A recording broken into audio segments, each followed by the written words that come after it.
Hey, what's going on, everybody? This is your man, Dr. John C. Turner, aka the Professor JT, and I am here with a worldwide exclusive.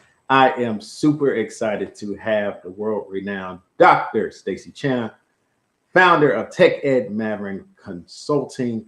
I'm telling you right now, if you are an educator of any kind, she is the woman you want to get to know and you want to talk to. Dr. Chana, how are you doing this evening? I'm doing well, Dr. John. How are you? I'm doing awesome, doing awesome. Hey, if you're checking us out on the doc chat, make sure you let us know where you're checking us out from, where you got your doctorate degree from, what your doctorate degree was in. We want to hear from you tonight because I'm telling you, this woman is going to drop some dimes for you that you need to know about as we are in the age of AI like we have never seen before. Now, without further ado, we're going to let Dr. Stacie introduce herself. She's going to let us know where she got her doctorate degree from, what was her degree in, the work she did for her doctorate degree, and the work she's doing now. Dr. Chana, welcome to the Doc Chat. I want to say thank you very much. Your introduction was just too kind. We are entering into the age of AI, and it's very, very important. Nobody is an expert on this right now, and AI is going to touch every impact, every workforce development, every subject, every content area. It's going to impact everything.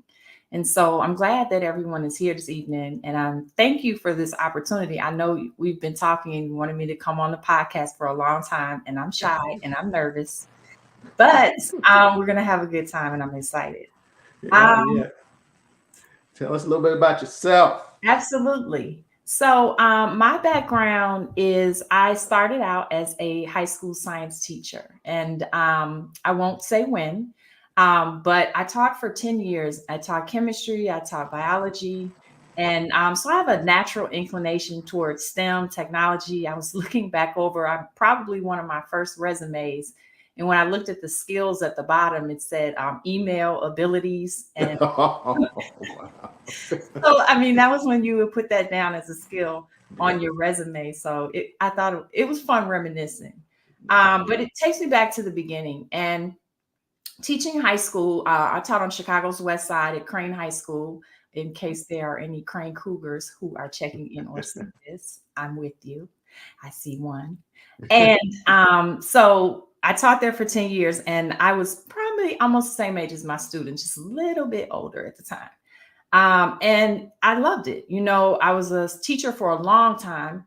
I never really had plans to go beyond that, but I was pushed. You Mm. know how it is, the call comes. And so after about 10 years in the classroom, I started moving into a variety of leadership positions, and I was recruited into the UIC Urban Education Leadership Program. So my doctorate is in urban education leadership, and it is an EDD program that focuses on transforming urban schools. And so I am a class of 2000, I'm telling dates again, 2016 doctorate. And I did some work after postdoc work for superintendency afterwards. That's awesome. Um, so that's my doctoral journey per se. Um, Okay.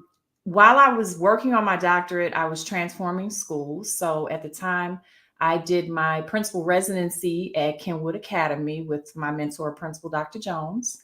And then I was at O'Keefe School of Excellence, where I worked with Dr. Jasmine Bankhead. And we turned around O'Keefe, and I did my capstone work on improving mathematics instruction through teacher collaboration and a variety. It was so long ago. I don't make me quote the exact title. It's all good. It's But all good. yeah, so it was great work, and we had a lot of fun and a lot of great relationships. And now I am at the helm of TechEd Maven Consulting, which was born not even a year ago. So we're still in our first year. And our objective and focus is really on empowering educators, parents, families, communities around technology advancements, because we know education is hard work. And so, if there are tools that are out there and there are ways and techniques that we can improve our practice in less time less teacher burnout, less administrator burnout, and we can have a greater impact on our students. So that is the overall mission of TechEd Maven Consulting. We Okay. consult across educational leadership domains across the board. We have people who support and are experts in areas ranging from culture and climate, curriculum instruction, STEM education. And so we go cross gamut. My personal studies right now are around artificial intelligence. Having a STEM background, uh, AI is everywhere. And we'll talk a little bit more about it. So it's not something that just became brand new, but I would say it became brand new, fascinating to me in the past 2 years. Okay. I was at the ASU GSV Summit in 2 years ago. That would be 2022. And I was just in the back of one of the superintendent's workshops, and I wasn't fully paying attention. We were coming back off the pandemic. We were at Inglewood when we had just reopened the school and did tremendous work in the community. So we were a little bit tired. And so I just happened to be in the back of the room paying attention. And I heard one of the superintendents, who was the superintendent of Miami at the time, Carvalho, say, pay attention to AI. And he drew attention to a report. And I'll drop a few reports on the conversation, the 2035 skills imperative. And so this is a report. I looked it up on my phone. I said, okay, I'll look at that later. And I did look at it. And, it was very eye-opening for me, the impact that automation would have on workforce development and the skills that students would need. At that time, it was 2022. So in 2035, those would have been our current kindergartners at the time. They'd be second graders now. So what skills will they need in order to thrive and be successful and be that next generation of leaders in the year 2035 when they're matriculating from high school into college? So I really started thinking about that. And then ChatGPT took a whole nother turn in the fall of 2023. And then it just really started moving, and I really got deep into it.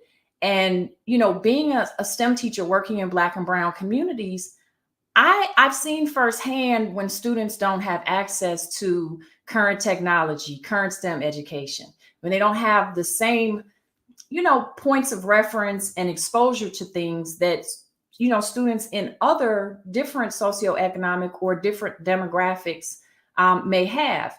And so I knew that, it was important that we needed to begin to get this information out. And that's kind of where I started writing, and things started to kind of formally crystallize and move forward. Okay. Okay. Well, I'm telling you right now, folks, if you are here on the Doc Chat checking us out, you are in the right place. I'm about to let this doctor loose tonight, and she is going to give you exactly what you need to know about AI and education right now. I see the comments coming in. I see y'all comment. I appreciate y'all so much. Look, if you have any questions tonight, please go ahead and post those. Tell an educator that you know that, hey, we are on the Doc Chat. We're talking to the world right now. Dr. Stacie Chana. She has an amazing presentation she's going to give. Are you ready for that? If you are, I can pull it up. It's up to you, Doc. Oh, were you asking me? I thought you were asking the audience. I know they're ready for it. Okay, so just get a little context, and then we can bring it up. Sounds good. So I started using ChatGPT casually at first, just writing documents, writing letters. And then I started to figure out, okay, how far can this go? Like, what are some of the most challenging and time-consuming things that I do on a daily basis, work-related, that I can begin to either brainstorm or automate, or just get that additional supportive idea generation around? And so that's kind of how my journey began. And as my journey unfolded, I wanted to crystallize it and put it so that others would be able to have access to it and learn from it and use it in context as well. And so the presentation that I'm going to pull up is an excerpt of a larger presentation that I do, and that I did this past year at ASU GSV. I was selected as a 2024 Classroom AI Innovator. And so what we're going to talk about is a smaller subsection of that presentation. But there are a few things that I want to make sure I highlight when we talk about equity and we talk about education. We need to make sure we talk about safety. We need to be sure that we're aware of privacy restrictions.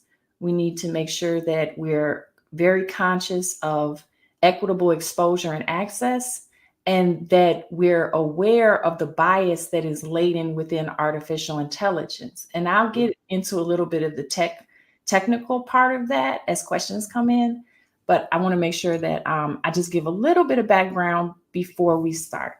So you can go ahead and just pull up, it's just a couple slides. There you go. And so this is part of a larger presentation, and it just talks about equity a little bit. And so we can, oh, I need to control the slides, right? Yeah, you got it, Doc. Yes, I'm not used to pull the brand down real quick. There you go. All right. Okay, this is just a little bit about me. We already went through this part, so I'm going to spare everyone. All right. And I talked a little bit about my AI story already. I kind of summarized it for you, but I want everyone, as we think about this, think about your AI story, because I can assure you that you have one. AI is everywhere, whether you realize it or not. It's watching you. These are the careful considerations I wanted to highlight. Safety, ensuring our digital classrooms are safe, data protection, privacy, ethics, and bias.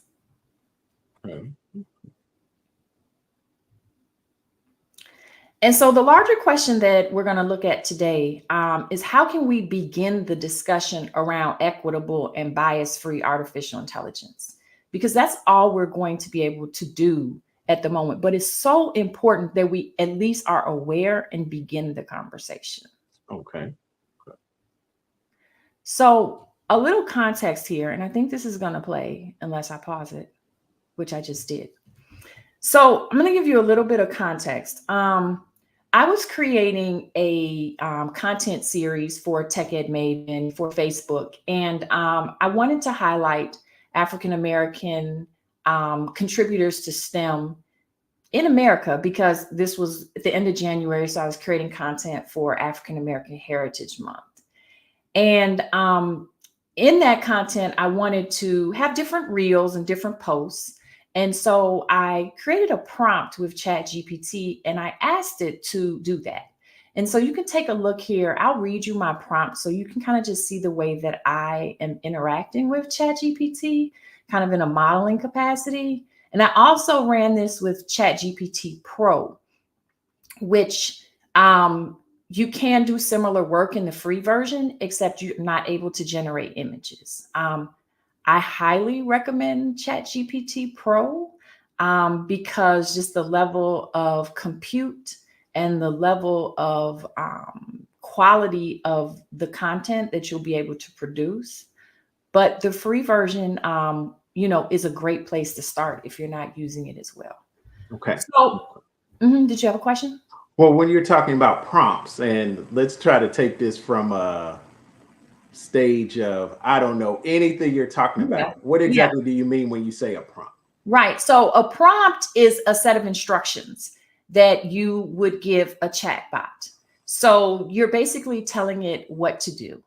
And so in essence, when you ChatGPT or any of these chat bots, Gemini, and they're appearing all over, even if you're just using a chat bot, like that might be linked to Amazon or linked to a company, when you're giving instructions or you're creating an input into the system, you're writing a prompt. Okay. And there's a whole field around prompts called prompt engineering. And I'm not going to get too far into the weeds unless people have specific questions around that. Like I said, this is a snippet. Yes, right. But that's a great question, right? And prompt engineering is going to be an essential skill that everyone needs to learn.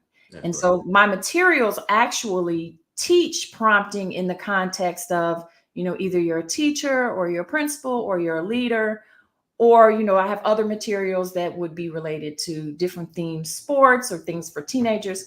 But prompting is a skill that everyone needs to begin to master. Good to know. Good to know. And so let me read to you and explain to you my prompt here.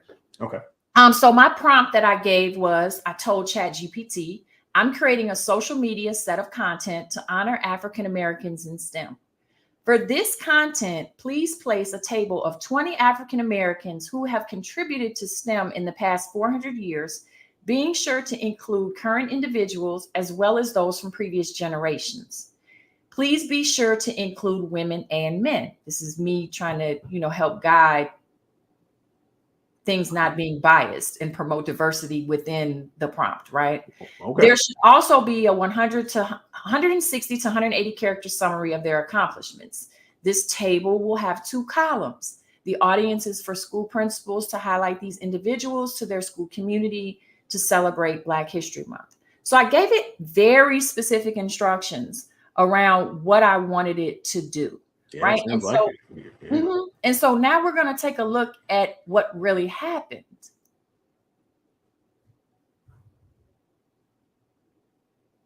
Let's see.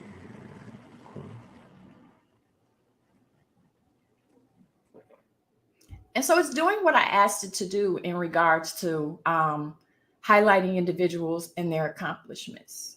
Wow. And it organized it into the data table. And they're taking this information, ChatGPT, from the internet. Correct. And I'll get into that in more detail about the internet and why. Yes. So now I'm asking it to make a representation, an image of Benjamin Banneker.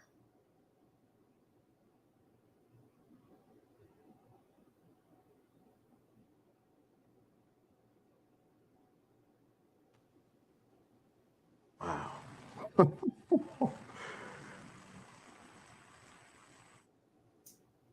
Such a detailed picture as well. It's incredible.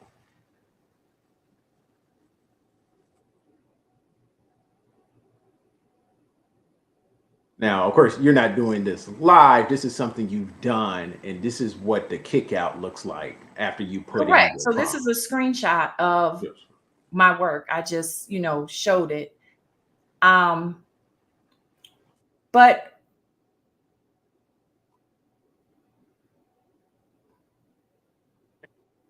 answer the question, it kicked it right back. Yes, Benjamin Banneker is African American.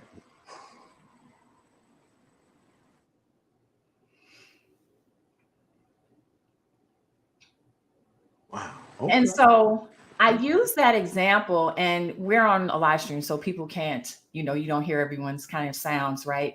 But normally when you show the image of the first initial image that presents of Benjamin Banneker and he's not African American, people are like, you can hear the shock. But what I'll say is that I wasn't quite shocked when it did that. I've been running images on, I use ChatGPT Pro, and their image generator is called DALL-E. And so I've been using DALL-E to run images probably since it came out, which may have been maybe September, October.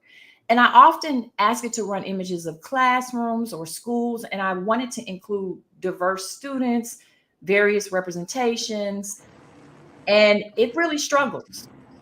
And sometimes, if I ask it to run a classroom of happy children, those children may look one way, stereotypical.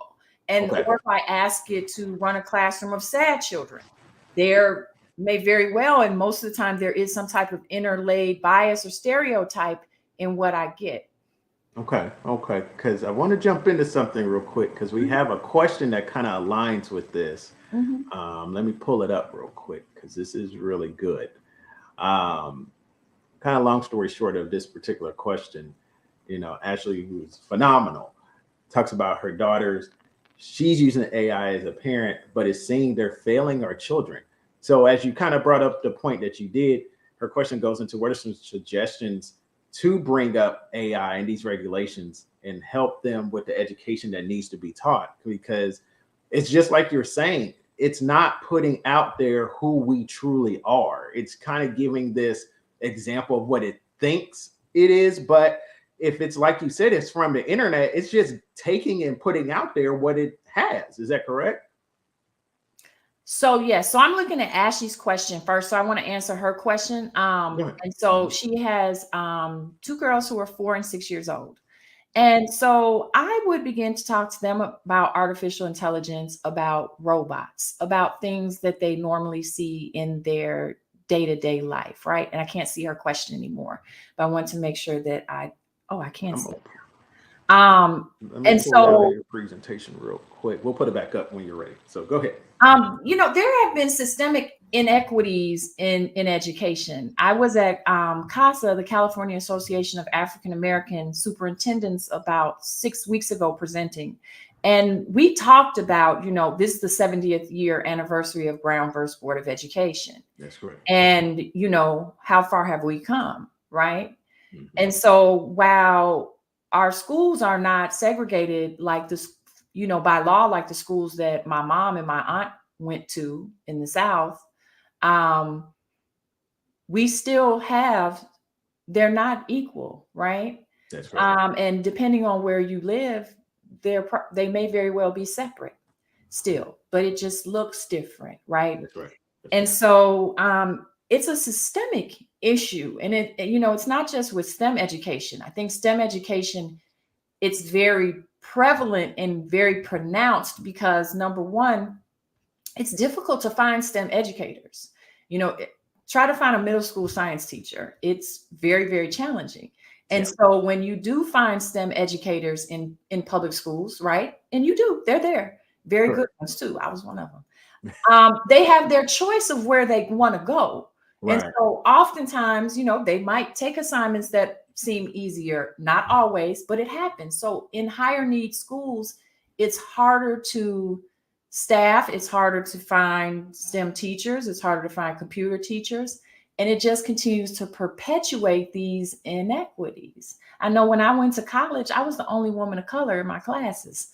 And so, these are things that are out there, and they're systemic issues. And so we can look at AI, and say, how can we get a leg up with this? If we begin to work with this and educate ourselves and educate others, because there's a ton of misinformation. That's right. How can we use this for empowerment? How can we use this as a lever for personalized education and use it to begin to equalize? And so it's going to be a continual work in progress, and just being here and being on this call and on this video and everybody enrolling in their, I saw someone said they're in their AI class, do all of that. So because knowledge is power, and it's going to take all of us to be able to do this. Now you had a second question, I believe, about the internet, and I want to go back to the example. So I was not surprised when I got that output, and it put a Caucasian person as Benjamin Banneker. The internet is inherently biased. You have to think about it primarily represents a Western and a Caucasian point of view perspective. And that's just fact. It's not, made up. It's not something that's imagined. It's just the reality of the content on the internet. And you can do your own research and come to, information about that. And so knowing that, these chatbots feed off the internet, right? So when we ask it a question, it is pulling its content off the internet. And so why might it have deduced and, followed a pattern to create Benjamin Banneker to look like George Washington? Well, look at the time period, right? Then we're also it's also talking about someone who's a mathematician and a scientist. Even today, if you ask ChatGPT Pro to give me an image of a mathematician or a scientist, it may very well pull up an image of a white man. Right. And that's just reality, and because that's largely what is represented. And so with the internet already being biased, and now we're creating more content. And if we're not careful, and if we're not knowledgeable, and if we're not hypervigilant and looking for these biases, and people are not even aware that they're biased, right? And so it's very important that we engage with these chat bots and that we course correct and that we have our own content and our own narratives on the internet so that it begins to become more diverse and representative of our society at large. Okay. And so I hope that clears up a little bit, but you will very commonly, almost most of the time when I run images, if I start asking for diversity or just particular situations, the bias is there more often than not. Okay, that's awesome. Look, folks, we are just getting started. And you see, we already half hour in. Time flies when you're having fun. Got Dr. Stacie Chana. This is an incredible process that we're getting put through when it comes to ChatGPT, when it comes to AI. And now we're about to really get into what it means for education. I'm telling you, I'm ready to see more of this presentation because I want to know how your work transcends now, as you say, us making sure that we're putting our influence into AI and into the future for us. So go ahead with what you got. So there's not too much more of the presentation because I wasn't planning on doing a full presentation, but I do have a couple resources if people are interested. Okay. This first resource here is if you're an educator, you're about to be inundated with EdTech tools. They're going to come from everywhere. At ASU GSV, there were, hundreds of companies, and everyone, if not thousands, and everyone has, their own AI, and it can be overwhelming if you don't have a systematic process to begin to work with your teams and work with your school community to determine what is right. And so this educational technology framework is a free resource that you can have to begin to help your thinking and guide your assessment and implementation of tools within your school community. And I don't want to lose StreamYard doing too much clicking. So excuse me. It's okay. Because what we I also put the link for that into the chat, I believe. Okay. Well, I'm going to pull up your website as well, if you don't mind. Are you Sure. okay? Well, let's just take a look. Let's just finish the slides that are here. Yeah, let me know when you're ready for that. I can close this out. Okay. All right. So that's that. And then for educators specifically, there are two books that I recommend, and we do trainings around these materials. If you are a teacher and someone and it could be from pre-K all the way through graduate, and someone who is actually teaching and planning lessons, and you're a ChatGPT or an AI beginner, I would recommend the Blue resource to start your learning, and it has prompts that are aligned to different areas of instruction that you can use and customize to begin to support your planning and preparation, your instruction, using AI as a thought partner, and it really walks you through. If you are a leader or anyone who would be providing feedback, leading instructional teams, I would recommend the White Book, which is of observations, evaluations, and feedback. And so there's a QR code there, and all of these resources are available on Amazon as well, so that they're accessible. Awesome. And, we're going to go to my website. And we're going to ask questions. So I'm just going to close this out. All right. Let me get that up for you. Here we go.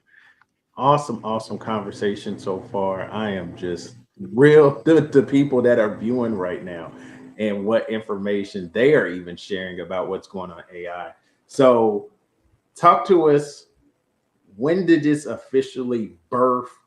And tell us right now. Story of TechEd Maven. That's right. So I believe that things align in this almost perfect way in life, right? And so if you had asked me a year ago, would I be on a podcast talking about books? And the answer would be absolutely not. But life presents itself. And so last year around Memorial Day, I was already pretty deep in AI. I was using it. I was just playing around with it. I was showing it to people. I was getting on my friends' nerves talking about it. Um, but I wasn't actually doing anything with it except excitement. And I just happened to be in my house and I saw something on YouTube, like just a quick blurb or a commercial, and it just said, Chat GPT is now launched to millions of people and they don't know how to use it.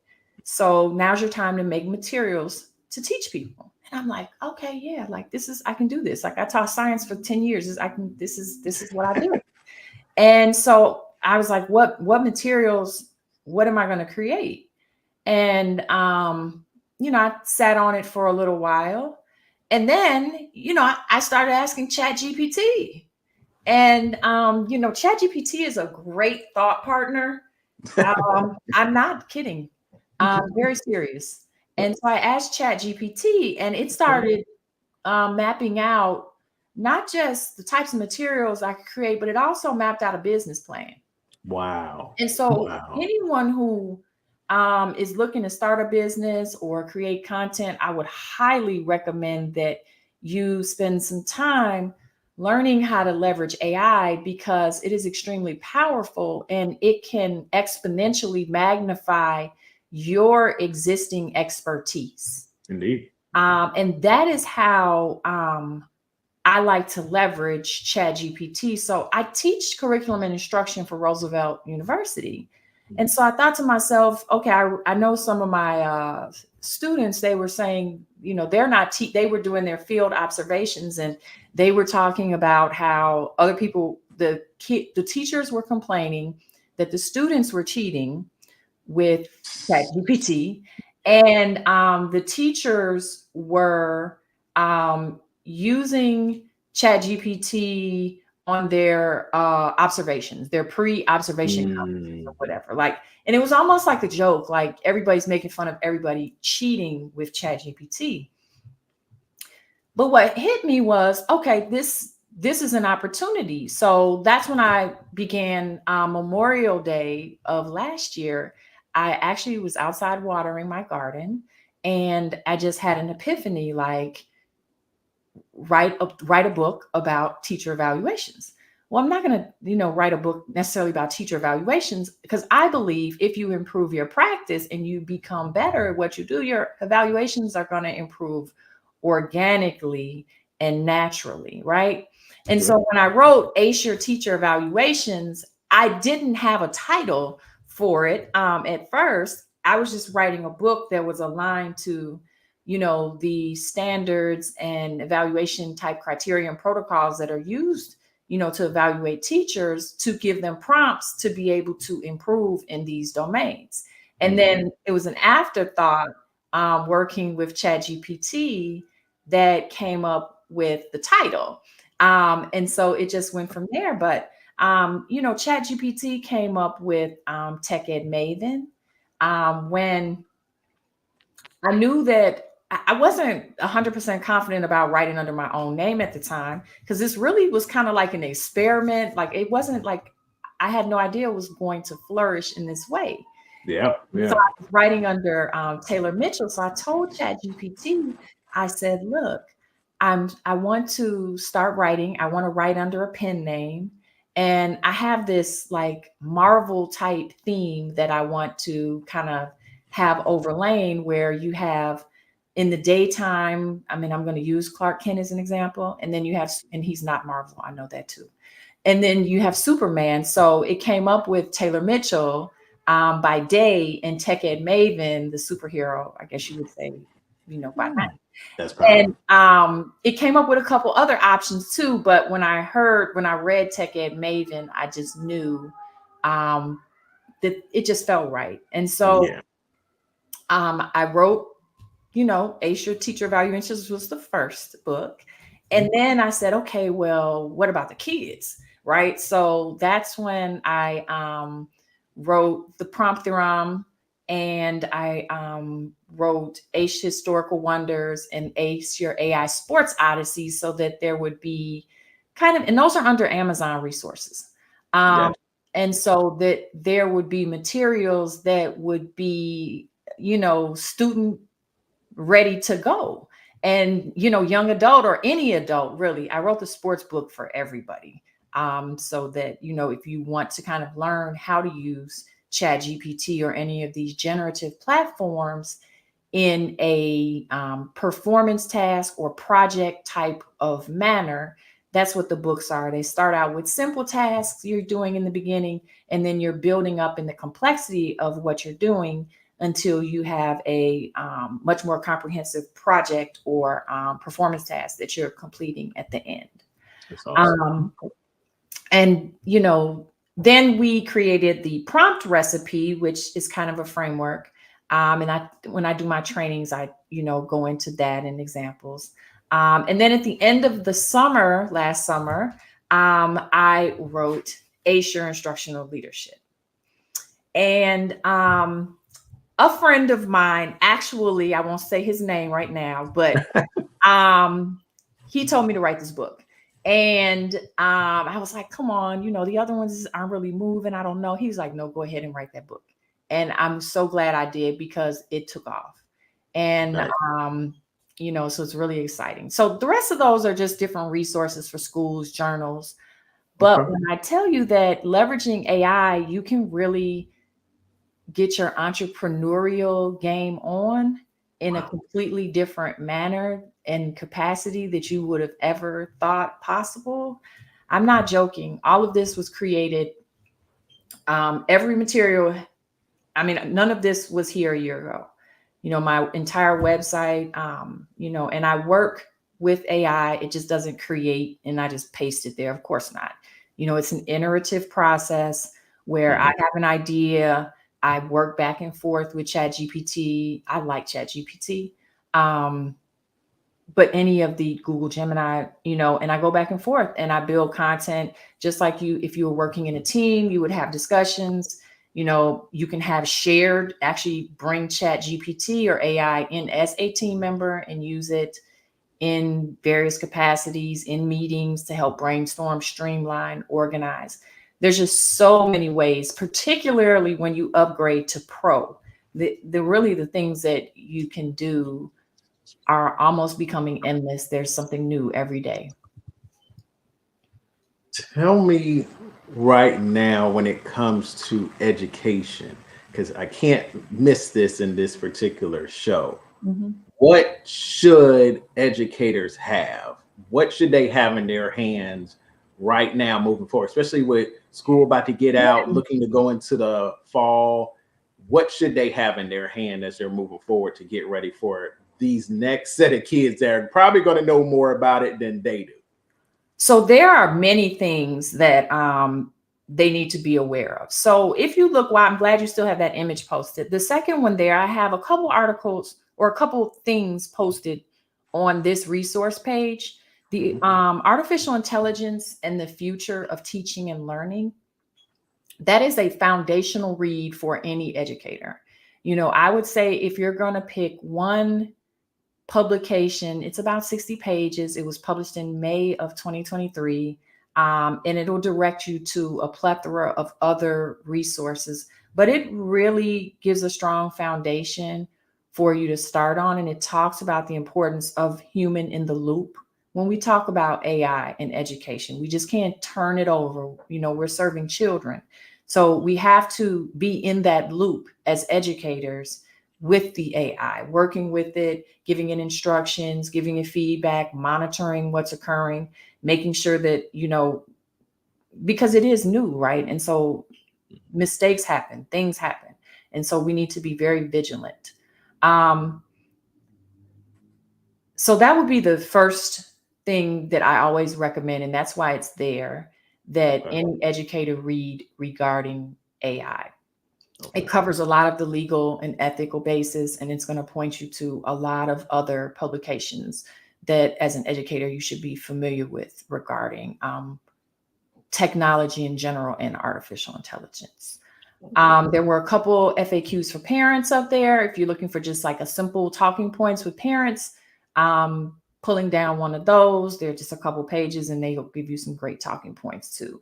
The ethics, bias, and privacy and safety conversations are discussed in the first chapter of both ASHR teacher evaluations. I discuss it at, more of the classroom facing level, and then ASHR instructional leadership.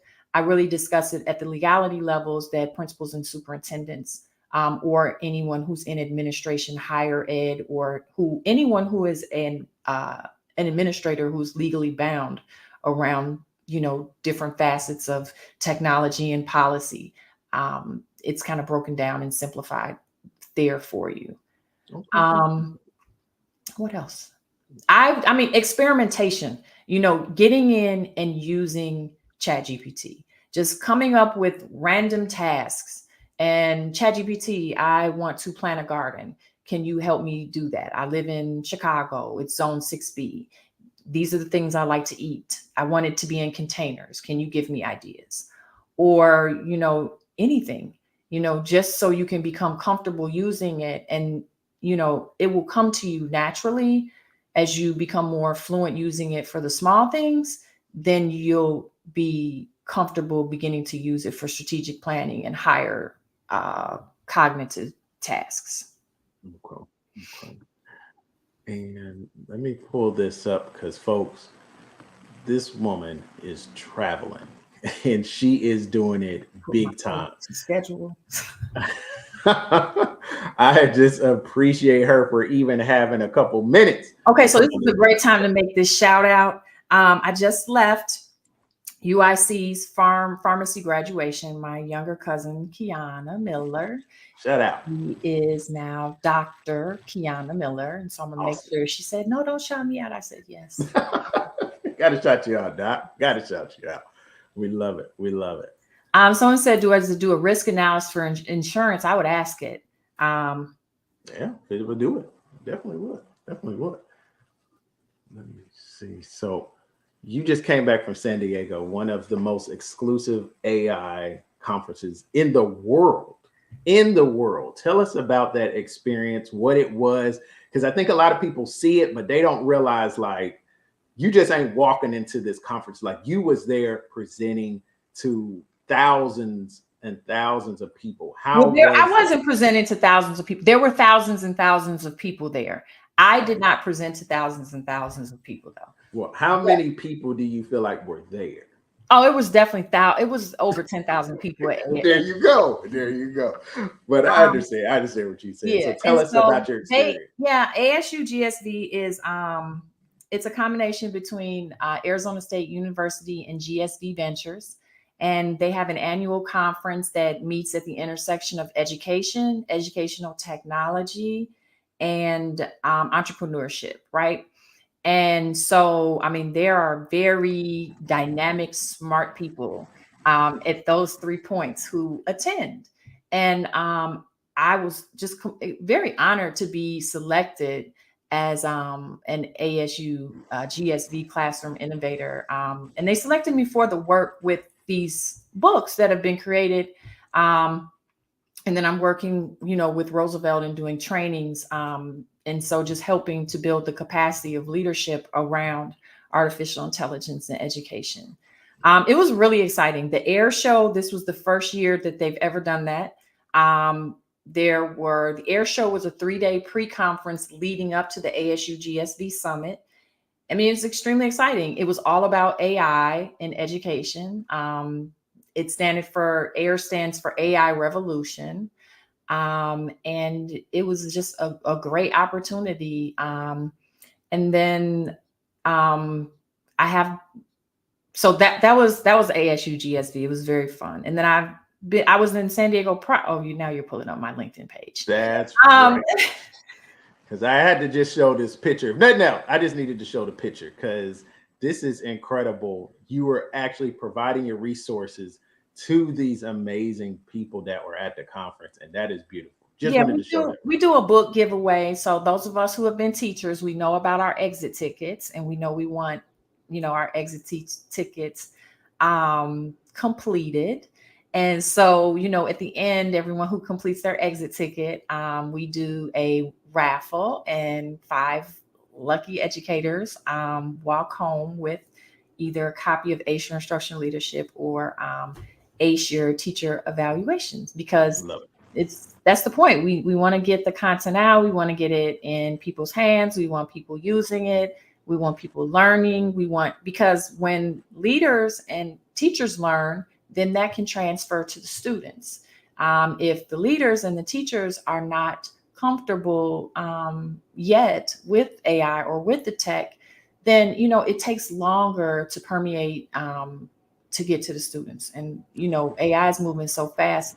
We all need to move as quickly and as responsibly as possible. That's right. That's right. That's awesome. And then the love is coming in. We got to shout out the love. Shout out to the doctor there. We love it. We love it. Thank you. We love the love that always comes on the doc chat. And I'm telling you, Dr. Stacie Chana is giving us what we need to know moving forward, because I just want to kind of go on this part before we wrap up, before you kind of let us know where people can make sure they find you, get your resources, and where you're headed next. When it comes to what you just said, we seen where we were just last year. Where is this going? Where is AI going to the point where it's just like you said, people need to grab onto this right now, or they're going to get left behind? Because I always like to give the example of this. We missed that bubble of Amazon, Google, Microsoft, late 90s, early 2000s. We kind of missed that bubble of Bitcoin, late 2010s, stuff like that. And the 2010s are different things. Why is it so important we do not miss this bubble of AI? So I'm going to answer this in a couple parts, right? So the first part, you asked where it's going. Nobody knows. So one thing that's going to be critical is that everyone put their research and intel collection purview glasses on. So right now, Sam Altman is the CEO of OpenAI. Okay. And, if someone is at the head of this particular field, I want to know what that person is saying. That's just me personally.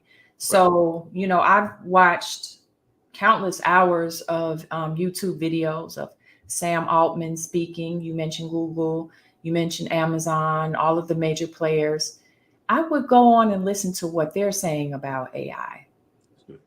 But in summary, what they're saying about AI is that there are going to be major changes to the job market. There will be new jobs created, but in the interim, there will be a lot of jobs lost. And that is why it is very critical right now that everyone begins to educate themselves around how to utilize artificial intelligence, so that when that shift happens, they're on this side of, I have these skills already. Those are the shorter term impacts. And just like whenever you have any large scale change, and they are predicting that AI will be the largest shift and the biggest thing that will ever happen in any of our lifetimes. Bigger than the internet. They predict that it will be bigger than anything that has happened in our lifetimes. And, there are 4 ways that people act or react or respond when there's a massive change. You have people who become very angry. You have people who are very, very afraid. You have people who just ignore it and hope it'll go away. And then you have that 4th group, the road less traveled, people who begin to act intelligently and educate themselves and begin to move in the direction that they see forthcoming. And so I urge everyone here to be in that 4th group. There's a lot of information, and I would really listen to the people who just for notes and understanding and consistency and looking for what they're saying and reading between the lines. I won't get too deep into their predictions, and I'm going to let you all do that for yourselves because I don't want to alarm people. But this is definitely something that we all need to be prepared for. Agree. Definitely. I'm telling you, folks, this has been one of the most incredible Doc Chat episodes. I'm going to let Dr. Stacie let us know where we can find you at, what's next for you, and I'm telling you how people can definitely get a hold of you. Yeah, you can get a hold of me on my website, and I'll put that in the chat, TechEdMaven.com. I'm also on LinkedIn, and I'm sure Dr. John will drop my LinkedIn in the chat because he's always on LinkedIn. That's his jam. I'm also on Facebook, so you can follow me there as well. We do have a YouTube channel, and all of those socials are on the bottom of the website. All of our socials are on the bottom of the website for TechEd Maven. Gotcha. What's next? Well, I'm going to continue creating content, educational content around, the intersection of artificial intelligence, STEM education at large, and education. And I will be presenting at various places as we move forward. And so if you're interested in setting up trainings or workshops, please reach out. Yeah. I just have to ask because this is just absolutely, it's just phenomenal to get this knowledge. If you were to talk to these AI creators right now, them big movers and shakers, like talk about like Sam Altman and these individuals, what would you tell them? Like, what would you really tell them that would really touch us, kind of us down here on that, that level where it's like, hey, we're working with the people every day because they're just putting the stuff out there. But what would you tell them if you could about what needs to be happening so AI could really be something that we all can benefit from? I don't know if I would tell them anything tell them, but I do think that it's important. And I think they know this. They may not act on it. They may. I don't particularly know. I don't, but I think it's important that we have as many diverse perspectives in these conversations as possible. Because it's not a one-time like, I conveyed this message to you and this is what you need to do. The world doesn't work like that, right? But having the conversations, having, women, people of color, people who are typically underrepresented in computer science, in STEM, having them in the conversation to say, yeah, this is actually kind of biased, or yeah, I don't think we should do that like that, or have we considered, trying it this way?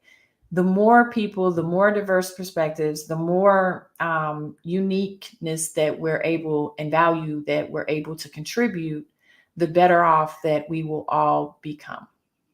Like that. I like that. And should people be investing money into AI properties? We have, I think it's Nvidia, that the stock price has gone up astronomically. I'm not giving stock advice. I'm just not doing that. That's like, I got you. I have bought some Nvidia 6 or 7 months ago. Okay. And if you don't know, Nvidia is it's all over the news. It's a stock that makes these semiconductor chips. People should be thinking about how they can transition, and they should be thinking about the skills that they have and how those skills can be transferred and integrated and upgraded with AI, and how they can do research and where they can fit in this, new niche market. And I challenge you to use AI to help you do that discovery. Mm-hmm.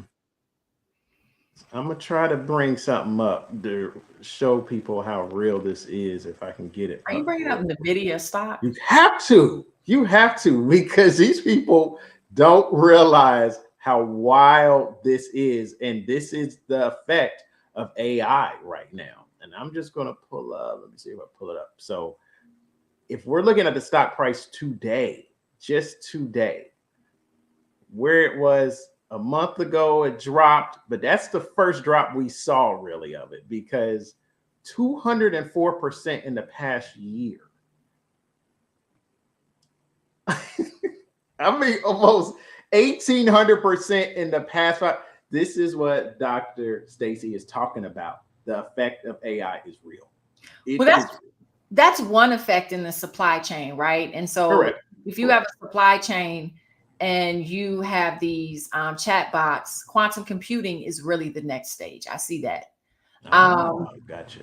But, and I'm not a computer scientist, but I do, so this is one piece in the supply chain, and the chips are traditionally gaming chips, but they have enough compute to be able to run these larger chat bot models, right? Mm-hmm. And so use for critical infrastructure failure fault analysis.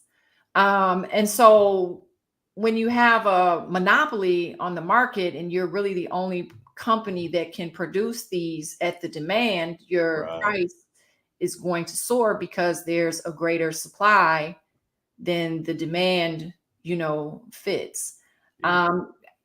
So there's so many different ways. AI is going to be impacting every company everywhere. That's right. And it's not just financials. Healthcare is what I'm most excited about. The ability, they say a healthy 50-year-old right now, because of the advancements in AI, if you can continue to stay healthy, will give you an extra estimated 30 years of life expectancy. So, those of us, it's going to impact everything. It's going to make life in the long term much more easy and simpler. And think about, 100 years ago, people, their life expectancies, what they were, and the types of things that, people got sick from and died from, they're unheard of today. And so in years down the road, with the innovation and advancements in early detection that will be able to be continually done, our healthcare system is going to be transformed. And that's what's most exciting for me. We love that. We love it. I'm telling you, folks, I am thankful for Dr. Stacie Chana. I'm telling you, she is truly one of the world's trailblazers when it comes to AI and education right now. And this, of course, is not just for education. You saw her materials. They are for everybody. And if you want to be on the forefront of this, you need to get in contact with her. You need to get her materials, and you need to be using them and learning about them and bringing other people up and teaching them about them as well. So I'm telling you, I am so thankful to you, Doc. Thank you so much. We finally got you on. This has just been incredible. Hey, I'm just very proud of you. And thank you for being a woman that has stepped up and said, I'm going to step up for this challenge. I'm not going to let all these men take all the fun. I'm going to jump in and I'm going to have some fun as well. So thank you so much for being here and for this amazing conversation tonight. I appreciate you. You take care. Have a great evening. Thank you all so much. Until the next time, the Doc Chat, we got some great episodes that are coming up. Next week, we are doing leadership in education. We're bringing a former president of a college on. We're bringing a dean on.